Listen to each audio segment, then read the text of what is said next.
Congress is by gerrymandering and vote suppression. I mean, it's not complicated. It's that simple.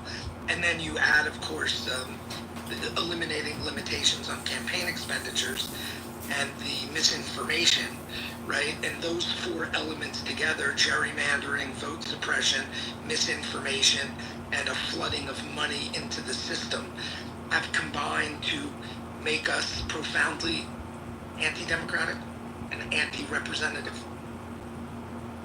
Thanks, Steve. Yeah.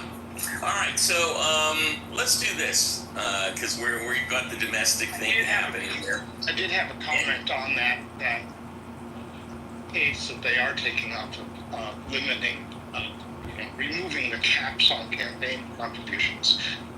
This is something I mentioned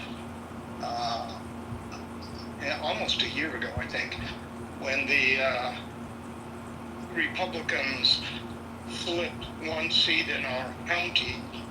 The very first thing they did, with 95% of the public comments going against this, was to raise the cap that we had on local elections from $750 for an individual to almost $7,000. That's the very first thing to do. So, local and state, those are the testing grounds for many of these laws. If it worked here, it can work nationally. This is why we really have to get on to our local elections. And they are so critically important to start taking back these state houses, which is exactly how the Republicans have managed to redistrict our country into making it almost unwinnable. And,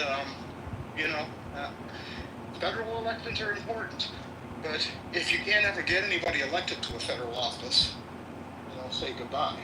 So, then the other piece of related news to that is the Elon Musk Donald Trump wars are back on. And Elon Musk said yesterday that if the big beautiful bill passes, he's going to start a new political party called the America Party. It just narrowed it down. Well, he said that he's going to start the America Party to contest Trump. And if personal political contributions and corporate political contributions, if personal contributions are lifted, he can spend a lot of money. That doesn't mean he'll win, but he could help the Democrats. Maybe. I speculating against stuff like that is kind of crazy, but it could make a real mess. And so anyway, there's a lot going on. Get out there. If you can, donate to elect.org, donate to the States Project. Look up elect.org. They're just getting started. They need funding. And it's a really remarkable, if you want young people who aren't, party loyalists, who really wanted to see change, and they're going to work at it. They elected 5 people in the last election, got them elected, and I think all of them are under 40. Oh, well, the new mayor of our town is over 40. But they won every election that they recruited and trained. And they're trying to take this national now and show people how to do it. And we're in Purple County, so we're a perfect testing ground on this stuff. So elect.org, spend some money today. Give them a little love. Read up about them.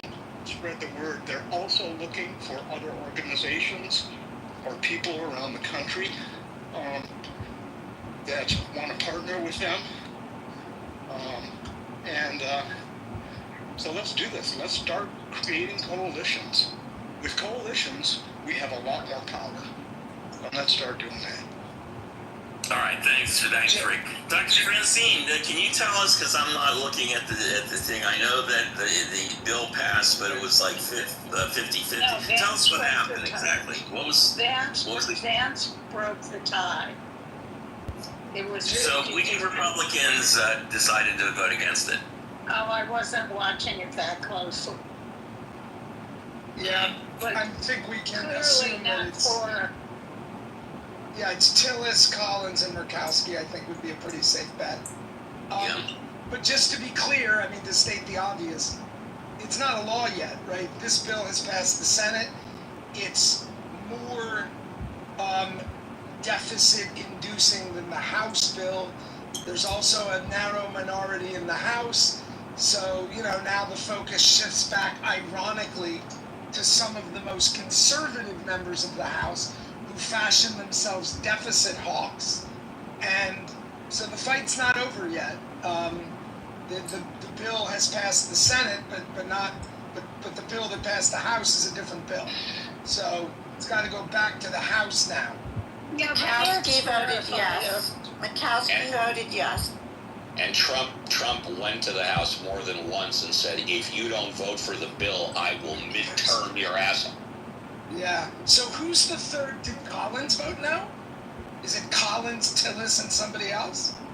I think so. I know there was Anybody have the roll call? He was going to vote against. I'm sure it was her, but I'll check.